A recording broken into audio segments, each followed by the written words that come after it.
Welcome back to another class on the treasures of Mishnayot. We are continuing today in the new chapter, Perek 2. So we are in Perek Sheni, Mishna Aleph. Haya Koreh B'Torah. If a person was reciting the Torah, V'giya Zman HaMikra, and the time of the reading came, meaning the time of Kriyat Shema came for him to say, Im Kiven Libo, if he had Kavannah to fulfill his obligation with the reciting of the Shema that he's reading from the Sefer Torah, Yatza. He fulfilled his obligation for Shema. V'im lav, and if he did not have Kavannah to fulfill his obligation when he was reciting the Shema from the Sefer Torah, lo yatza, he does not fulfill his obligation. B'perakim shu'el mipnei hakavod u'meshiv. Now, Rabotai, the next few lines, we might have to end up doing it on the blackboard, B'ezrat Hashem b'leneder. Or maybe not, maybe we'll show you in the siddur. But just get the concept as usual. We'll do it like this, the introduction, and tomorrow we'll get the Mishnah down. B'perakim shu'el mipnei hakavod u'meshiv. When it comes in between the paragraphs, you are allowed to inquire of a person's well-being because of honor. U'meshiv, and you're also allowed to go ahead and you're allowed to return the greeting. So, B'ezrat Hashem b'leneder, we'll see tomorrow. Let me just give you a small example. Say a person right now you just finished, right? You just said, Shema Yisrael, Shema Elokeinu, Hashem Echad, V'ahavta Shema Elokecha. Right before you begin the words, V'hayam Shemoah. Your father comes to you, your rabbi comes to you, somebody honorable. But the Mishnah is saying you are allowed to go ahead and inquire about his well-being. You're allowed to greet him. Now, Umeshiv, and then the Mishnah says, and also you're allowed to return the greeting. Ube'emtza, but what happens if you are in the middle of the Shema or the Berachot, as we'll see? Let's say a person starts saying, V'ahavta Hashem Elokecha b'chol levavecha v'chol nafshecha v'chol miyodecha, and then his father walked in. Can you inquire about his well-being? So he says, Ube'emtza, if you are in the middle of the Kriyat Shema, or if you're in the middle of the Berachot, Shu'el mipnei hayira, you're allowed to inquire about their welfare if it's because of fear, as we'll see what that means. Umeshiv, and you're also allowed to reply.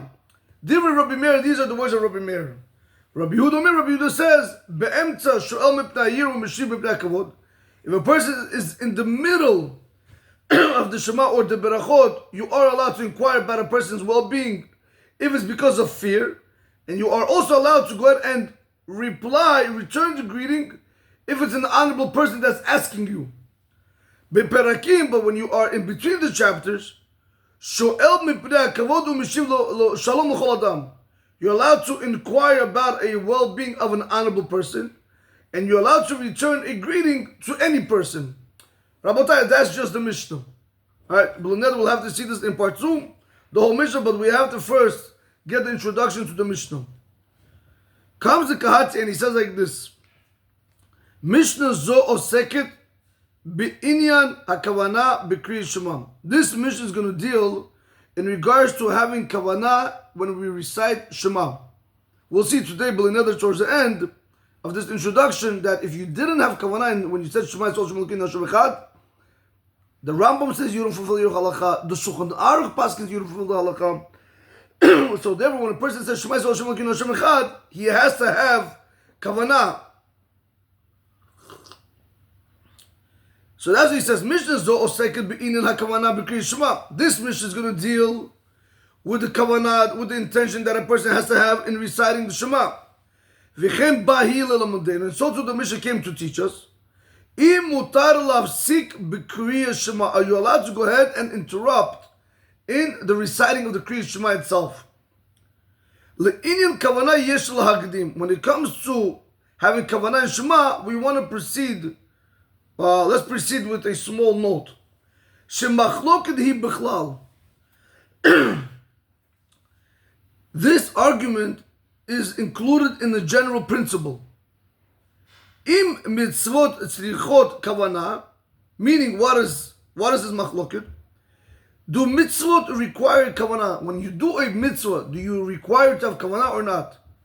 Koloimar, meaning say like this: Im en adam yotzei yedei chovat ha-mitzvah ba'asiyata elim kiven l'kayem mitzvot Hashem.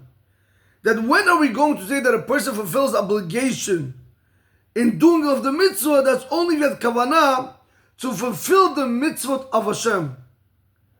Or are you going to tell me, a feeling asa mitzvah b'li machshava? Maybe you're going to tell me if a person went ahead and he did the mitzvah without thought. Harei yotzei yodei chovato. We're going to tell him he fulfills his obligation. Excuse me. So you have over here two things. Number one, this machloket is a general machloket between if mitzvot require kavanah or not. Because when it comes to doing mitzvot, are you going to say that I have to have kavanah in order to fulfill the mitzvot of Hashem, that Hashem, you are the one who commanded me to do the mitzvah? So if that is the case, so then I can fulfill my obligation in mitzvot. Or maybe you're going to say, no, maybe I don't have to have kavanah at all when I'm doing mitzvot.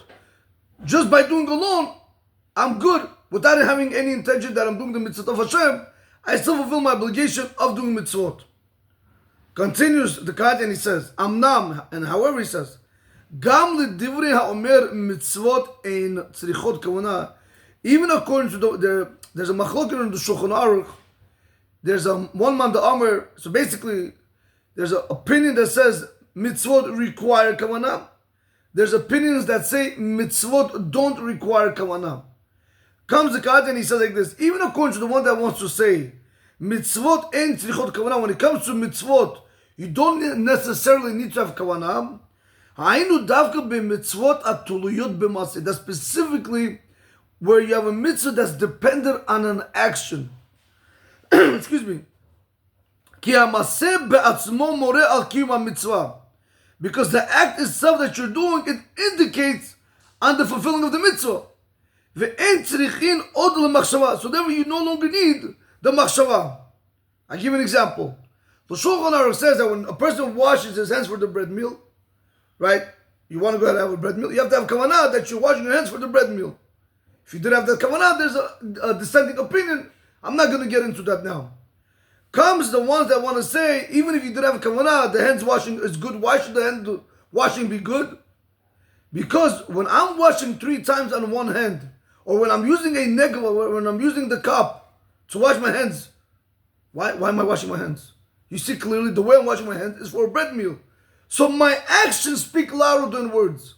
So that's why even the ones that tell you mitzvah do not have to have mitzvah don't need to have kavanah, that's specifically with the mitzvah that's dependent on an action. For example, a guy, he wants to go and he wants to do the mitzvah of sukkah, right? The mitzvah doraita. He forgot to have that kavanah that is doraita, that Hashem commanded him to sit in the sukkah. He forgot, but he sat down.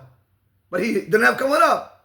BDF, we're going to tell him you are yotzeh. Why did he fulfill his obligation? How did he fulfill his obligation if he didn't have kavanah? Because why are you sitting in the sukkah? Who told you to come inside? Yes, you didn't have that kavanah, but your actions speak louder than words. Same thing with the guy putting on tefillin. You have to have kavanah. You didn't have kavanah. We're going to tell you are fulfilling your obligation. Lulav. Why did you take lulav in a trog? So again, all these things, when there is when the mitzvah is dependent on an action, on that, those rabbis are going to tell you, fine, you didn't have kavanah, you're going to be good, you fulfill your obligation. However, he says, but here we go, Rabotai. But when it comes to mitzvot that are not dependent on action, they're only dependent on words, mere words. For example, it says, aval, however, mitzvot atuluyot b'machshava or b'dibur. What happens if the mitzvah is really dependent on the machshava, on the person's thought, or speech? Kigon tefillah. For example, person has to daven. Vadai shitrichot kavanah. For sure you have to have kavanah when it comes to davening tefillah. V'chen kriyas shema, and so too when it comes to saying the kriyas shema, you also have to have kavanah. Ho'il u'mitzvah zu toluya b'kriyah. Since this mitzvah is dependent on reading it, tzarich lechaven ba lefachot lekro et haparshiyot ki hilchatan. You have to go ahead and you have to have kavanah at the very least to read the parshiyot like the halacha requires. V'av lahavin pirush hamilim. You should also understand the words that are coming out of your mouth when you're reciting the kriyas shema. Baram, however, he says, B'Baraita Shaninu, we was taught in the Baraita, HaKoreh et Shema, a person who recites Shema, Tzarich shechaven et libo letzed yodei chovat kriyas shema. You have to have kavanah in your heart that you fulfill your obligation in reciting the Shema.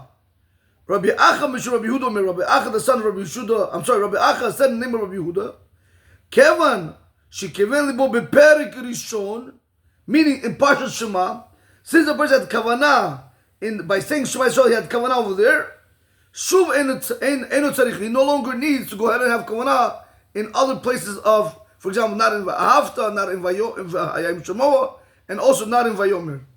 And furthermore we learned, and furthermore it was taught, Shema Yisrael Hashem Elokeinu Hashem Echad, Ad Kan Tzrichot Kavanat Alev.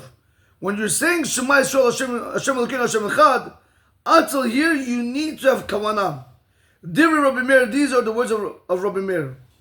Amar Rava said, Halacha ki Rabbi Meir. The halacha is like Rabbi Meir. Where's this bright brought down? In Masechet Berachot Daf Yud Gimel Amud Bet. That's page 13, side 2. Mikan posek Rambam. From here the Rambam makes a pesak halacha. Hakoreh Shema v'lo kiven libo b'pasuk rishon.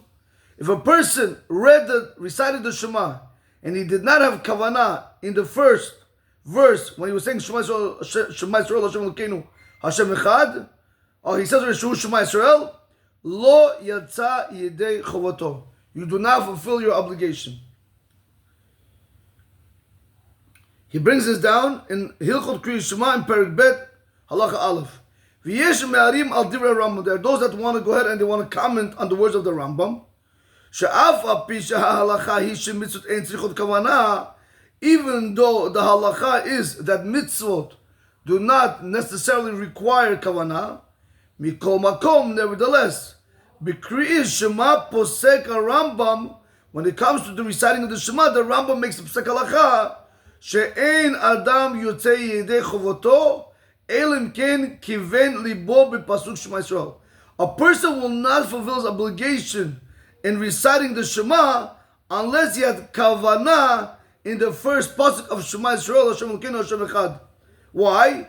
Lefi shebepasuk zeh tzarich gam kavanah miyuchedet lekabel alav ol malchut shemayim. Because in the first pasuk of Shema Yisrael Hashem Elokeinu Hashem Echad, over there you also have to have kavanah, a special kavanah, to go ahead and accept upon yourself the yoke of heaven. He brings it down in the name of the Tosefet on Shishem and also the Chidushei Harashba.